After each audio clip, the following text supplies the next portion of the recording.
Hey all, in this particular session, I'd like to talk about understanding and what that means. Albert Einstein once said, "Any fool can know.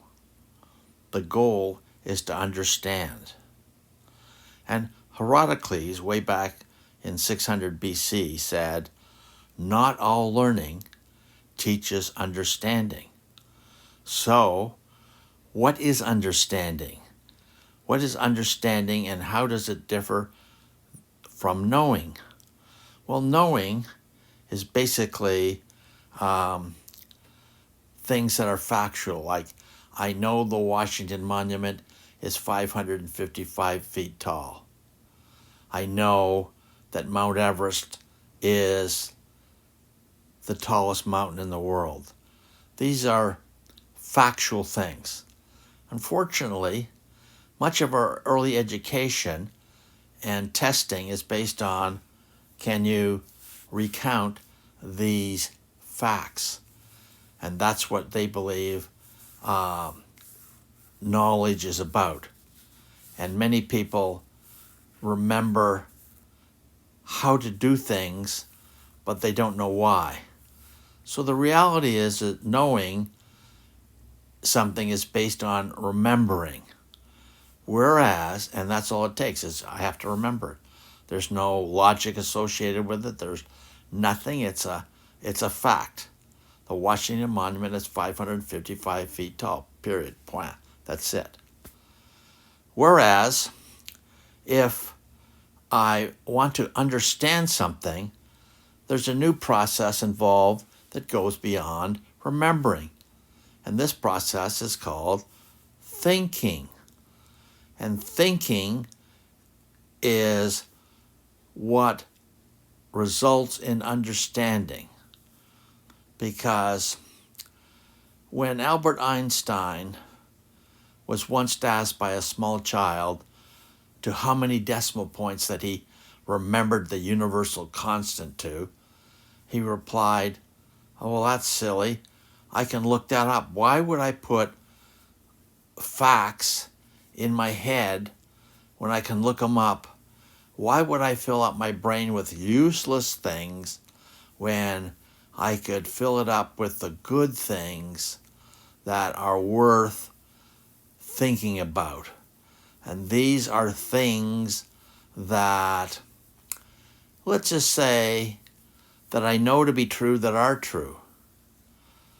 Because there's a very interesting statement made by Will Rogers when he says, all the things in your head that you know to be true that just ain't so.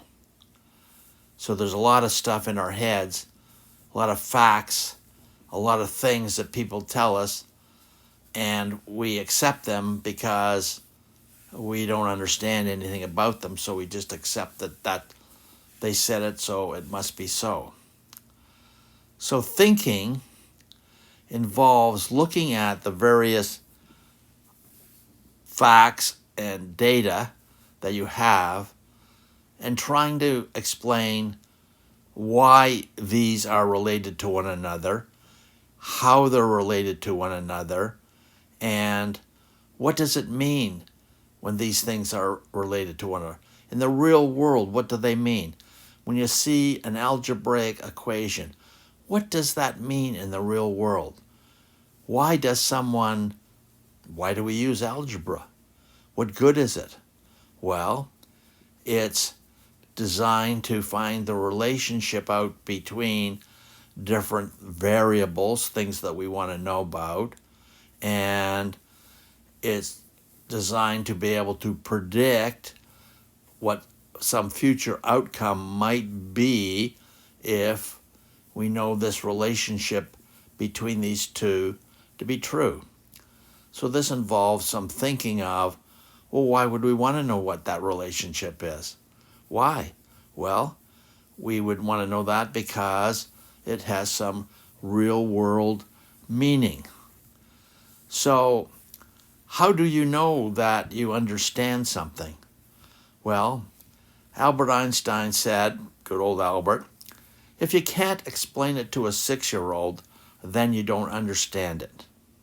Well, before you can explain it to a 6-year-old, you have to be able to explain it to yourself. And that means looking at the various steps involved in some process and knowing and thinking about why one step is followed by another step, which is followed by another step, and there are particular actions in each of these steps which seem to be carefully thought out. And why is that so? Why could they not be some other actions? And so understanding involves thinking. And the more that you think about the relationship between things, the more thinking is involved, and at the end of the day, you will be able to determine causal relationships between variables that people want to know. Like, hey, we want to go from 5% sales to 7% sales. And if you have an understanding of what drives this, what is the cause and effect of sales increases, then you can devise a program to make that so. And someone will pay you for that. But if you say, well, I want to tell you that the Washington Monument's 555 feet tall, and Mount Everest is the tallest mountain in the world, how many people will pay you to know that when they said, don't be ridiculous. I can look that up on Google. So the reality is that people will pay you to think and to understand. And if you begin thinking and understanding, you will be able to extrapolate that which you know to other possibilities. Because the reality is that breakthroughs are done at the edge of the paradigms that we know. They're not done in the middle of what we know. They're done at the boundaries of what we know. And in order to go beyond the boundaries, you have to understand how we got to that boundary and what the boundaries mean, and how we could push beyond that boundary in order to make something happen. So thinking. And I just found out that if I had equations or things that I didn't understand, I would write down in English the relationship between step A and step B and step C. How did I get there? What did it mean? Why would we do this? Why was this particular action done? And that's how you begin to understand, and again, thinking. So people will pay you to think and to understand. And that is one of the most important goals that you can learn in your lifetime. I'd like to add a further clarification on understanding. The reality is there's levels of understanding. Like if someone said, "Are you fit?" You'd ask, "Fit for what? Am I fit to go for a walk? Am I fit to go for a hike? Am I fit to climb Mount Everest?" So obviously there's different levels of fitness. And there's different levels of understanding on a particular topic. You might understand that things are made up of atoms, and atoms have electrons and protons and neutrons. That's one level of understanding. And if that's the level of understanding that you require, that's fine. But if you have to go further than that, and you have to know string theory or quantum mechanics or things such as that, if you're a physicist looking on solid state electronics, that requires a different level of understanding. The end result is you need to understand at the level that you can use it to practically solve your problems. And that's a very good test. So if you can solve a problem with a certain level of understanding, then that's sufficient. And you don't have to understand it at the state of everything that is possibly known about that. So that's an important clarification.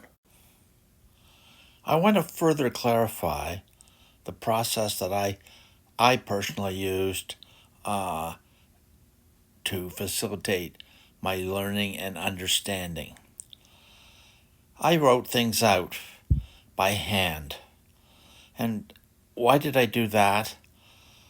Because if I just sort of had a vision of it in my brain without any specific words, I found that the relationship between things was a little bit vague because I haven't fully clarified it and thought about it enough. I didn't know if I'd thought about it enough to fully understand it. But when I wrote it down, I could carefully think about the two things that I wanted to see, how they were related, and I could take time to carefully choose the words to express that relationship. And while I'm doing that, I'm thinking about these two objects or facts or parts of a process. And it's that thinking about these things and you carefully forming the words and changing the words and correcting it and making it a little more specific that allows you to understand the relationship between the two. So it's the thinking about the relationship between things and having to write something down gives you the time and necessity to actually think and harden your thoughts about what that relationship is. So that's what I found to be very, very useful because I could come back to it and look at it again and again and again and understand. And today you don't have to write it up by hand. You can type it out. Probably that's far superior because you can go and cherry pick a word here and cherry pick a word there till you have a better understanding of it. But it's that formalization that forces the thought process to write out something very, very specific and remove the vagueness of it. And that's how you create understanding. And the more you do that, that involves thinking. And the more thinking you do, the better you get at it. It's just like a muscle, a bicep muscle exercising. The more weight you lift, the stronger your arm gets. The more you think, the better and easier it is to think. And after a while, you can become a pretty good thinker. So that's my technique. And hopefully it might be something of use to you.